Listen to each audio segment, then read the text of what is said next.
So we do have some time now for questions from the audience. I wonder if we should just take a few, and then we can respond to them all together. So, okay. Thank you. I have a question. What's the difference between the U.S. debt and the debt that African nations own?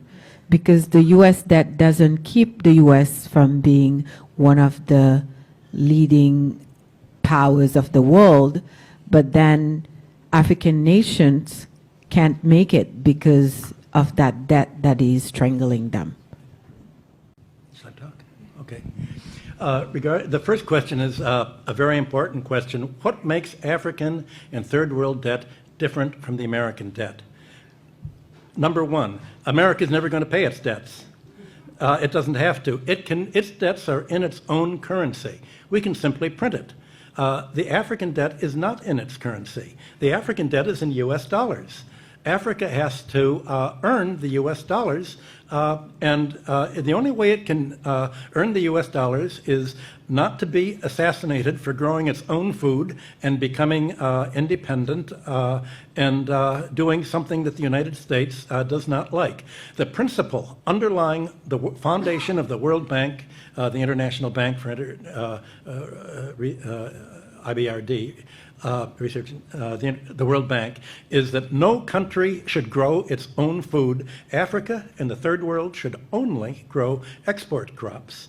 To export, in order to have an oversupply of cocoa and other tropical raw materials, to keep down the price, they must buy their grain from the United States or Europe, so that if they do something that we don't like, we can do what America tried to do to China in the 60s. We can sanction them. We can say, we're going to starve you. We're going to not export any grain to you.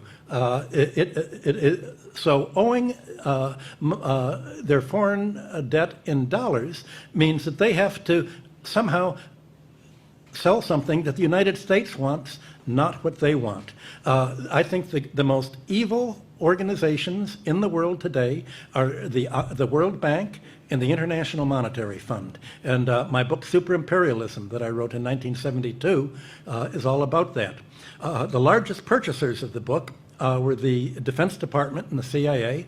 I was immediately, the organization I worked for was given a $75,000, $85,000 Defense Department contract for me to come to explain to them how American imperialism worked, and they used it as a how to do it book. They thought it was just spontaneous.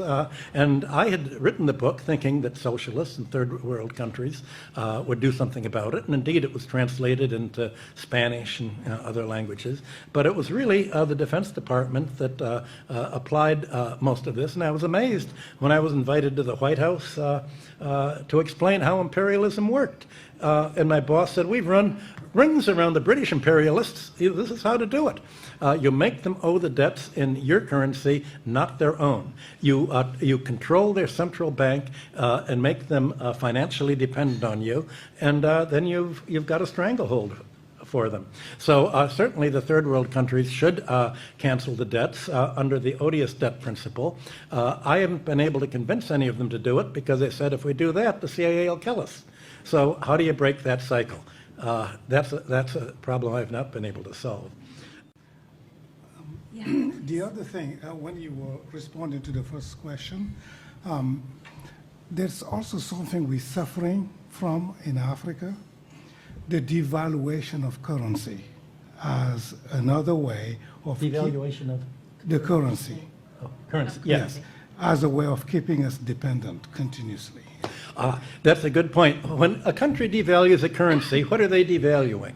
Well, you know, there's a world price for grain, a world price for aluminum, a world price for raw materials. The only thing that they can really devalue is the price of their labor.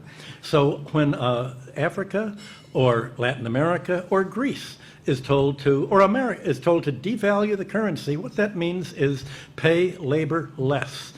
You have to squeeze out more to pay the top of the economic pyramid, to suck it all up to the top 10% or 1% or 0.1%. So devaluation is basically an anti-labor policy to prevent a domestic market and prosperity from developing. That is why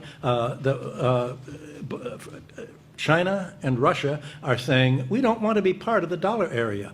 We want our own currency, and we'll only borrow in our own debt. Last time I went to China, it was a little annoying because they insisted in paying me in yuan, which all these little red bills that you have to go to a bank to turn in, and yet they said, well, we're following your advice. What do you complain about? So what could I do? It's a good idea, but at least they don't want any part of American sanctions.